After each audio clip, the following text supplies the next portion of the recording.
Hello, welcome back to the reading of the poem of the Man God, written by Maria Valtorta, Volume 3.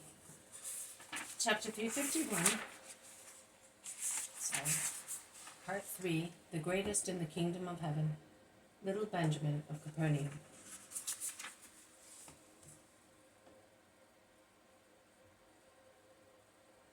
Tell me a nice parable, Jesus, says the boy, skipping beside Jesus and looking up at him, his face shining with joy. Jesus also looks at him with a cheerful smile, which opens his lips shaded by his mustache and his reddish golden beard, which shines like gold in the sun. His dark sapphire eyes sparkle with joy while he looks at the child. What will you do with a parable? It is not a game. It is better than a game. When I go to bed, I think about it, then I dream of it, and the following day I remember it, and I repeat it to myself to be good. It makes me good. Do you remember it? Yes, I do. Shall I repeat to you all the ones you told me? You are clever, Benjamin, more clever than men who forget. As a prize, I will tell you a parable. The boy no longer hops about. He walks seriously and as gravely as an adult. He does not miss one word or any inflection of Jesus, whom he watches carefully, without even worrying where he puts his feet. A very good shepherd found out that in a certain place many sheep had been abandoned by bad shepherds, and they were in great danger along rough roads and in harmful pastures, and were wandering about closer and closer to dark ravines. So he went to that place, and sacrificing everything he had, he bought the sheep and lambs. He wanted to take them to his own kingdom, because that shepherd was also a king, like many kings in Israel. In his kingdom, those sheep and lambs would find wholesome pastures, cool water, safe roads, and protected shelter against thieves and wild wolves. So the shepherd gathered all his sheep and lambs together and said to them, I have come to save you, to take you where you will no longer suffer, and where you will find no snares.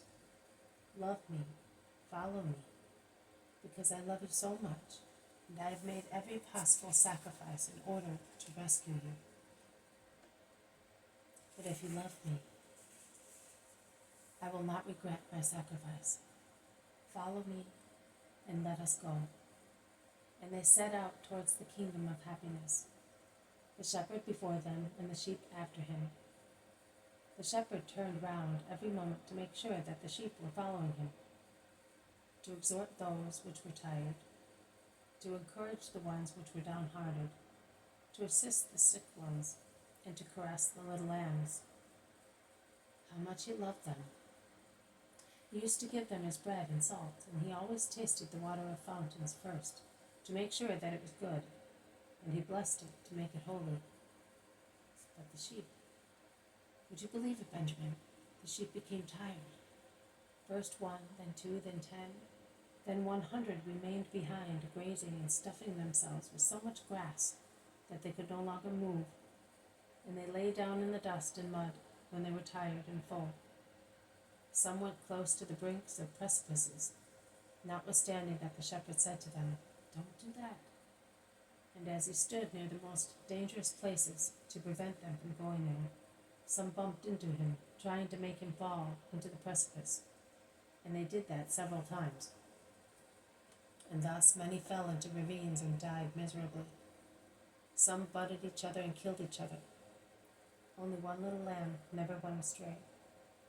It ran about bleeding as if to say to the shepherd, I love you. It always ran behind the good shepherd, and when they arrived at the gates of his kingdom, they were the only two, the shepherd and the little faithful lamb.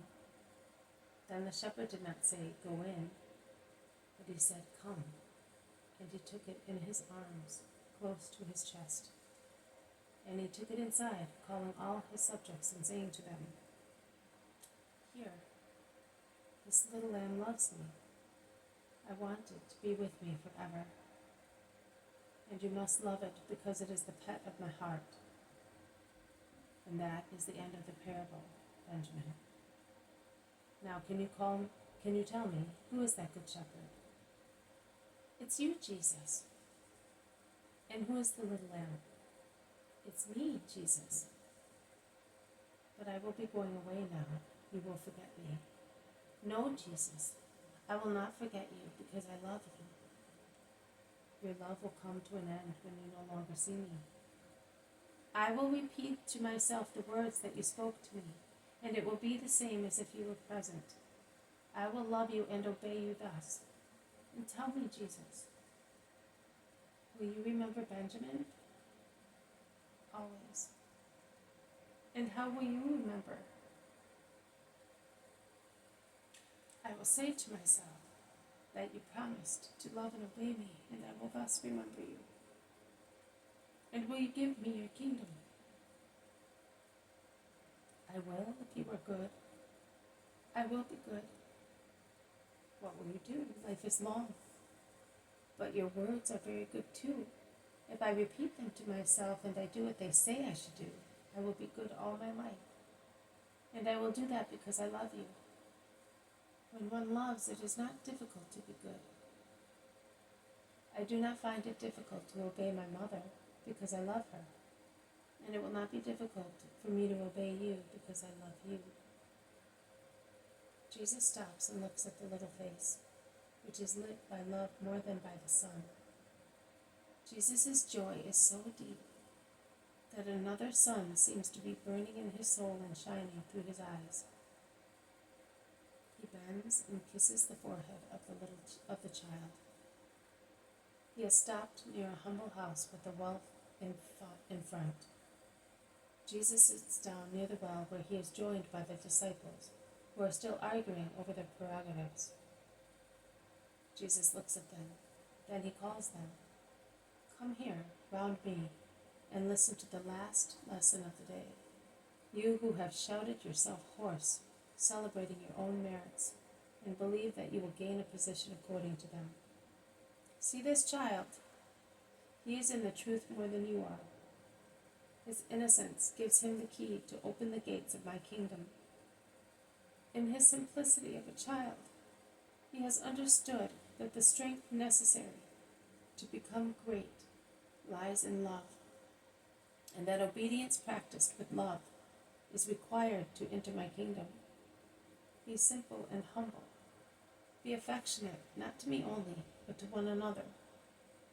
Obey my words, all of them, also the ones I am speaking to you now. If you wish to reach the place that these innocent souls will enter,